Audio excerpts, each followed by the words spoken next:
Speaker number 3, Claude Richelieu, marching to the beat of a different drum. Marching to the beat of a different drum, Claude Richelieu.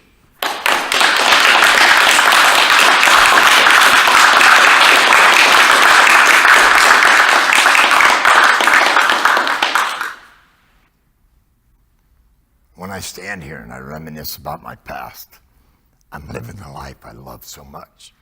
I'm living the life I worked so hard for so many years to have. I have 2 legs. I'm normal. But then I take a step.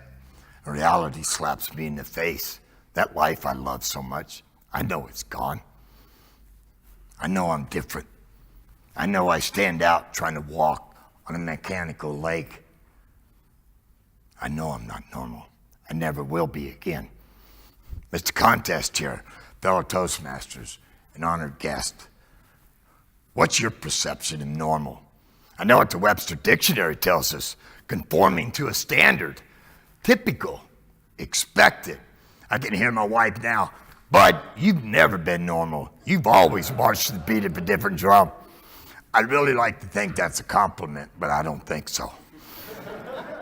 I'm going to ask you today to go on a journey with me into my past so you can see what I've been through to help you better understand who I've become. 2.5 years ago, I was laying in a hospital.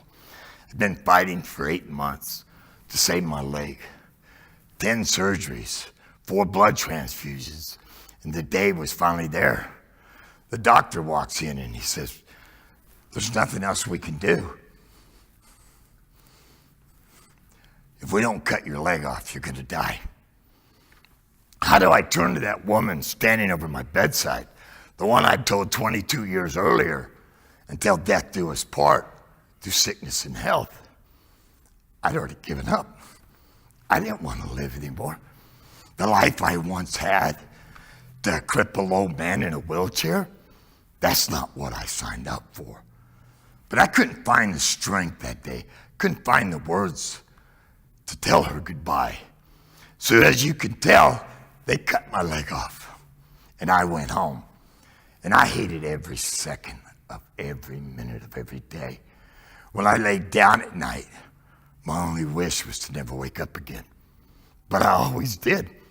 And again, I'd ask myself, what did I do so wrong that I deserve this life?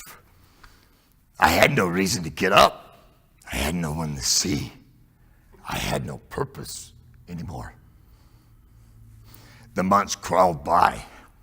Then they gave me my very first leg. Every step came with excruciating pain. I fell so many times.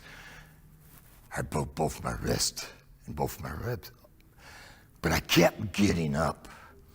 It meant so much to me to look people in the eye when I talked to them instead of up from a wheelchair, that I wasn't gonna give up. And then one day my wife asked me, she said, "Bud, would you please come to the elementary school and work with these little kids? They would love you. It hurts for me to watch you sit at home feeling sorry for yourself." She was right. They called me Mr. Transformer. They'd high-five me. They'd give me hugs. Then one day a bunch of them asked me, "Mr. R, how'd you lose your leg?" Instead of telling them it was from an infection, said it was from a shark bite. Wow, let me tell you, I could have stood there and signed autographs all day long. I just became the coolest guy in town. And they'd go down the hall, "Mr. R, how big was that shark?" "Oh, it was this big." "Did it bleed a lot?" "Oh, it definitely did." "Mr. R, did it hurt?" "Oh, it definitely hurt, let me tell you."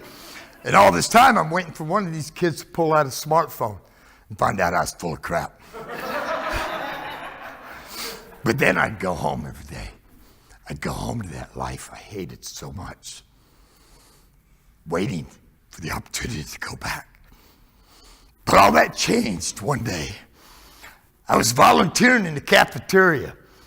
I watched this 9-year-old boy take his lunch tray and sit at a table all alone. And he lays out these 2 napkins. And in one, he puts his pizza. And in another, he puts his French fries. And he wraps them up really nice and he puts them in his backpack, along with his 2 applesauces and his milk. And he zips it up.